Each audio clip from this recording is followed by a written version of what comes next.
Before we dive into Spark's core library, just a few housekeeping items. First, when it comes to big data itself, we know that tools like Spark are more useful than ever, as data can be found everywhere. The Internet of Things means that we aren't using these tools just for social graphing computations and enterprise purposes, but they're now useful for things like constantly personalized data.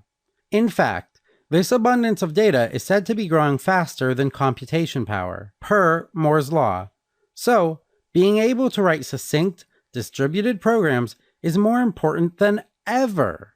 However, it's important not to get too carried away with this power.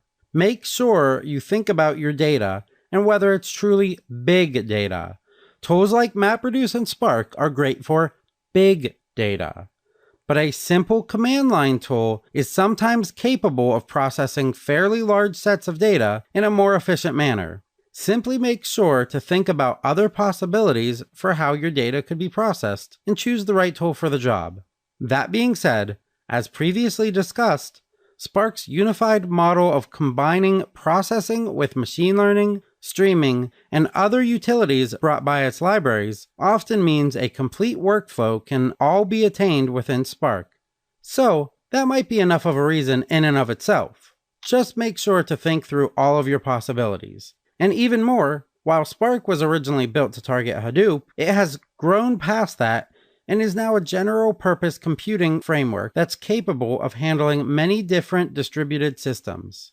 Next, the course is partially going to be set up so that we'll slowly build a big data project which runs through a dataset of writing samples that we'll use to calculate synonyms and even solve analogies.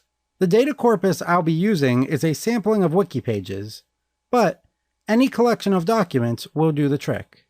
This project will be built alongside a number of separate, smaller examples that might better exhibit a certain portion of the API, like streaming the top hashtags from Twitter.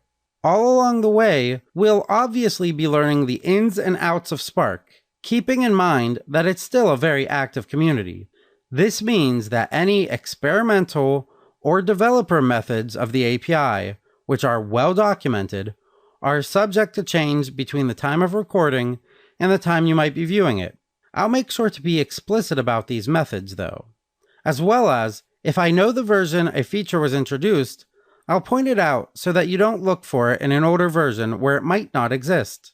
We won't be diving into any alpha component libraries, so we should only need to focus on the possibility of change at the method level. Finally, Spark makes unit testing so easy and similar to any other program you might write that I'll only be focusing on the Spark API and not how to test it. If you're looking to strengthen your unit testing skills, Pluralsight has a number of courses on unit testing, ranging from my own Patterns for Pragmatic Unit Testing to Mark Siemens' Advanced Unit Testing.